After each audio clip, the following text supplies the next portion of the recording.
I think we were more anxious coming into our annual over-the-counter archery elk hunt this year than we have ever been before. We were coming off of 2 slow years that we were blaming on the severe drought that hit the West the prior years before. These slow times really made us question if the area was even worth hunting again in 2019. Each year the elk numbers seemed to drop more and more, making us question if it was really due to the drought or if the area just wasn't appealing to the elk anymore. For 2019, there was great winter snowpack for the area that was followed by decent rainfall throughout the spring and summer. We knew that if this was going to be another year that simulated the great times of the past, this would be it. So we packed up our gear and headed west once again to the drainage that we know so well, with the thought that this could, in fact, be our last hunt in the area.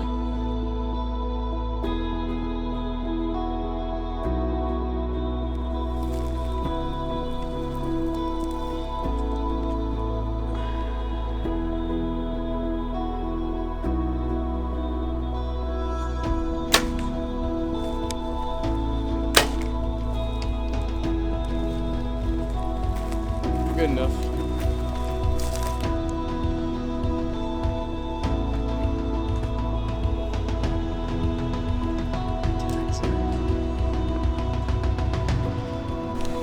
Our tags are antlered only, or that would have been a really easy one.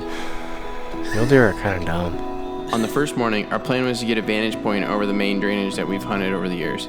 We wanted to hear where all the bulls were bugling and try to locate a few of these bulls before just running in there and busting everything up.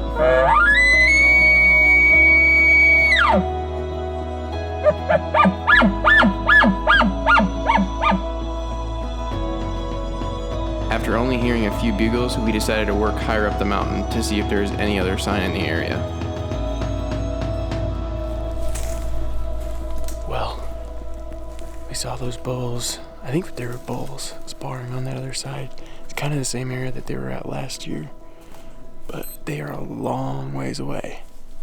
So we're thinking that we've seen it 2 years in a row, that there's been elk sparring up in those big wide open meadows on heavily pressured public land, which is something that we never thought we'd see, and we've seen it 2 years in a row.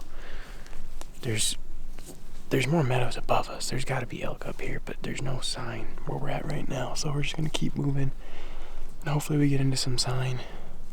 So it's cool to see elk, but just they need them a lot closer. The rest of the day we continued to hike around, looking for a sign and trying to get an elk to bugle. After no luck, we headed back to camp with high hopes for the next morning.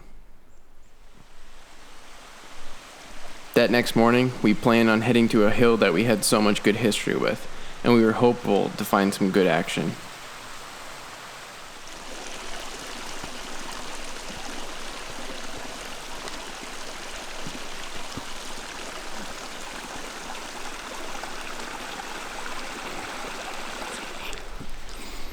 This morning we're on Hurt Bull Hill. I'm going to keep this short and sweet, because Hurt Bull's on the hill, so we're going to try to make a move on him. Hopefully. We moved up the hill to an area we have seen elk cross in the past. Multiple times bulls have come around this corner and we just weren't in the right position to set up on them. On this day, we were there at the right time.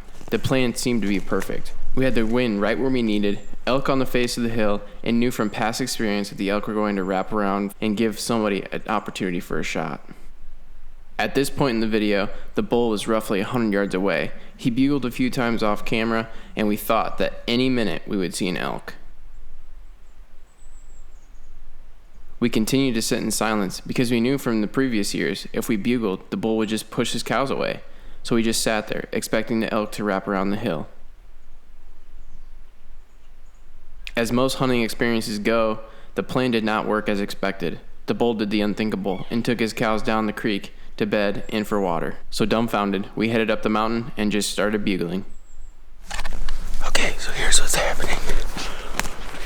We ended up coming up to the top of Hurt Bull Hill and looking over the other side and bugling, because that bull disappeared into thin air.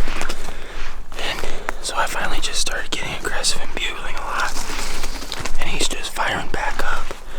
So we're gonna try to go make a play on him. We can't tell if he's on this side or not still.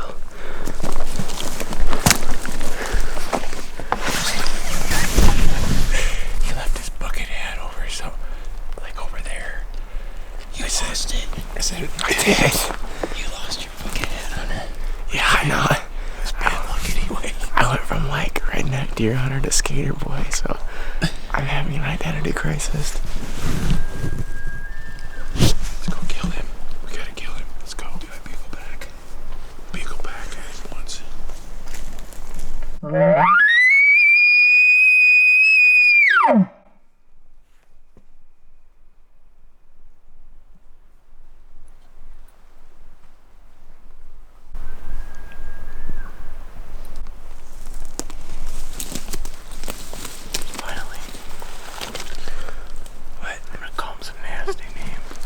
Every name in the book.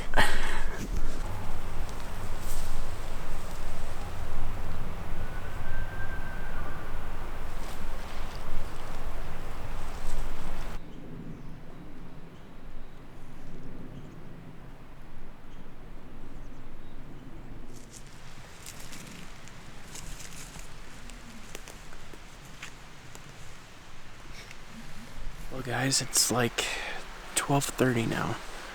We were on that bull for, I don't know, until, what was it? 11 o'clock maybe? No, not 11. Probably 10:30 is when he last bugled. But we ended up coming over this exact ridge this morning to get onto Herdbolt Hill, which is behind us. And that bull, he like went up and then we followed him and he was down on the bottom here and we think he pushed his cows up. So we couldn't get him to bugle again. So we don't know where he went. So we kind of sat down, had ourselves a little bit of a yard sale and snacked and ate lunch like 3 times. So yeah, our plan now is we're gonna try to go up over and see if we can bugle up into the backside of this ridge system here and to see if we can locate him. My guesses are he's not gonna bugle because he's not very like dominant. I don't think his bugles were very wimpy. But our plan is if he doesn't bugle, we're gonna go down below camp and try to work over into different ridge systems tonight just to bugle in there and see if anything bugles to give us an idea of what we want to do tomorrow. So that's our plan and that's what we're working with. So let me clean up this mess and then we can go.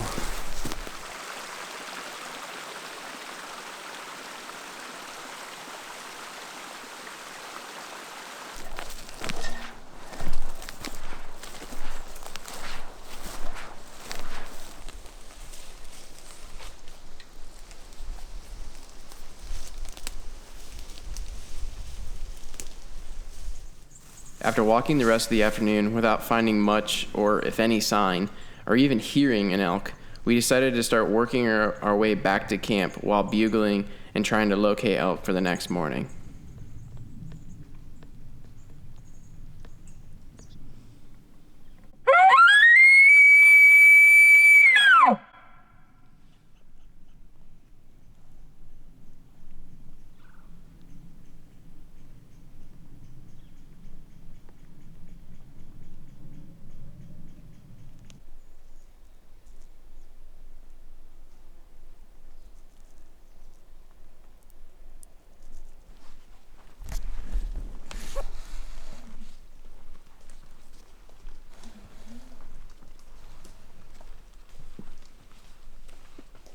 So we just got back to camp. Overall, it was a long day. Got that bull to fire up a little bit, but he just wasn't a very dominant bull. And then we just kind of walked around the rest of the day, didn't have any action. So it's really slow again, which is complete shock. So I don't know what we're gonna do tomorrow. Tell me the good news. But the good news is we got back to camp today, and the cows completely destroyed camp. So we just had to spend the last 30 minutes getting camp reset back up. So yeah, we'll see everybody tomorrow, and thanks for watching.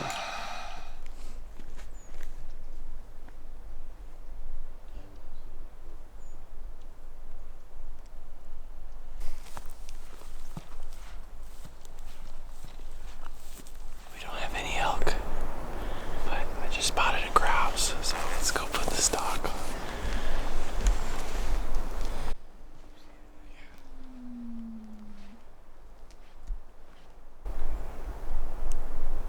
Things are getting pretty serious.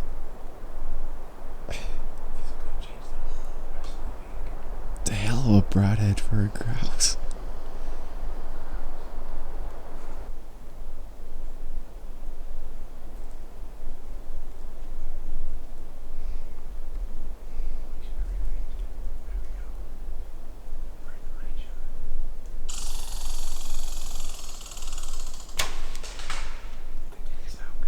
pigeon did it.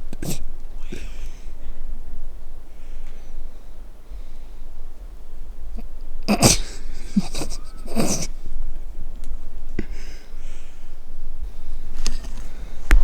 think it didn't even flinch. I think it's asleep. It might be dead. Even better. That thing was like really high. Well, it's a different broadhead. It's the different Exodus. I ranged it for 30. I thought I put my 30 on it. I shot it for 30, missed it, and I wasn't gonna shoot more than one arrow. So, you I found missed. the arrow? Yeah, I was not gonna shoot another arrow. Is it usable again? Yeah, it's my Grouse arrow. But you have to get a small game license to apply to get like preference points or to draw, and we're trying to get preference points to go to better units. And so you have to get a small game license in Colorado, so it works out so you can shoot at grouse. But like me, I missed, so. I hate to kill the day-by-day style after the third day, but the action really didn't change at all. We continued to hike, checking for sign and trying to locate elk within the area. After not finding much sign, if any, our fear had become reality. The elk numbers just have diminished in this area. Over the past 7 years, the hunting was great the first 4, but the elk have just dwindled the last 3.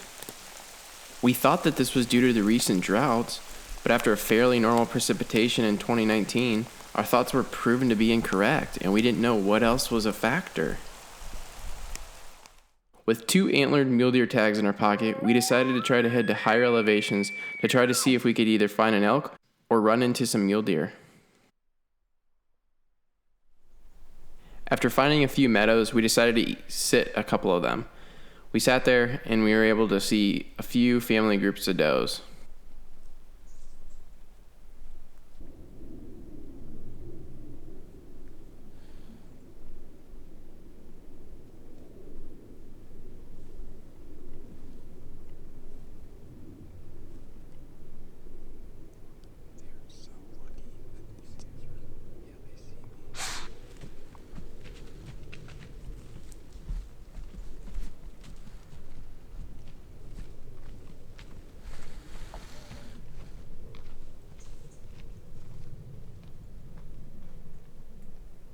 We continued to keep working, hoping luck would change our way, when all of a sudden, something happened. You know, typically when you hear some crashing going on, you think, man, someone just shot an elk or something. Well, Trevor's over there taking care of some leftovers, and he just shot himself a grouse.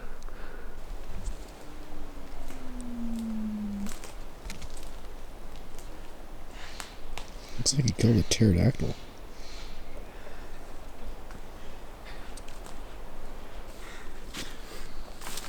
Well, folks, I had to go rid some demons. Things are big. So I had to go do some paperwork, and I find a good spot. I'm sitting on a log there. And I look over, and there's a grouse just perched 10 yards away. And I'm like, do I just let it watch me? Nope. So that's why you take your bow. You're not gonna smoke that sucker. I can't find my arrow though. But hey, we had grouse tonight. That'll be good. It's cool. Good kill. We call it chicken in the mountains, I think. Worth all $8,600. Yeah, that's what we came up here for, is the grouse. As we neared the end of the week, we knew that there was a large chance that this would be our last arrow shot on the mountain. We decided to continue pushing forward, hoping for some luck, while making sure to take in all the scenery and to reminisce on all the great memories we have seen together on this mountain. Okay, let's get serious. Hunter almost shot a moo cow this morning. I stopped. We've been on bulls and part way just because every time we get close to them, they run away. It's probably because I wasn't bathing in the, you know, the cow urine. So.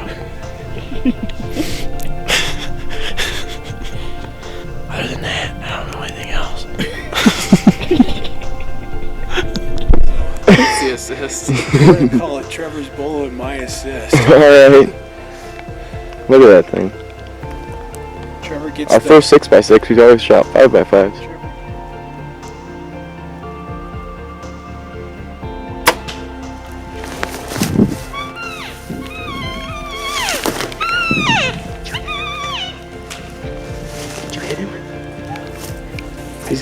Look at that. We're going home with 2 elk. I know.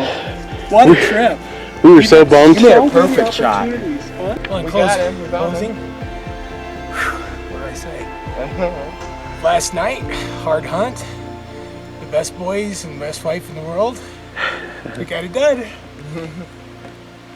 And he ran closer to camp.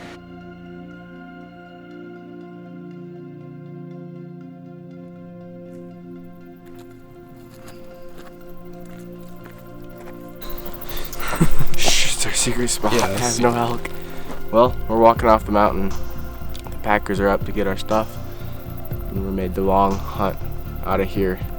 Well, we hunted for the first 2 miles or so. And now we're just walking down the main trail to get out of here. Nothing else is too intriguing. Just not the numbers down here this year. Just kind of terrible hunting. And at that point, it's just all up to luck. The herd dynamics are really messed up. The bull to cow ratio is super, super low. And I honestly think there was probably 2 bulls in our entire, I don't know how big that'd be, over 5 square miles that we hunted. Yeah. And so probably only 2 bulls and a handful of cows, because there just wasn't the sign. And when they're like that, they don't have to bugle because they don't have any competition. And I think the herd dynamics are just so messed up. So tough hunt, but still had fun with the family. And thanks for watching. We'll catch you all in the next one.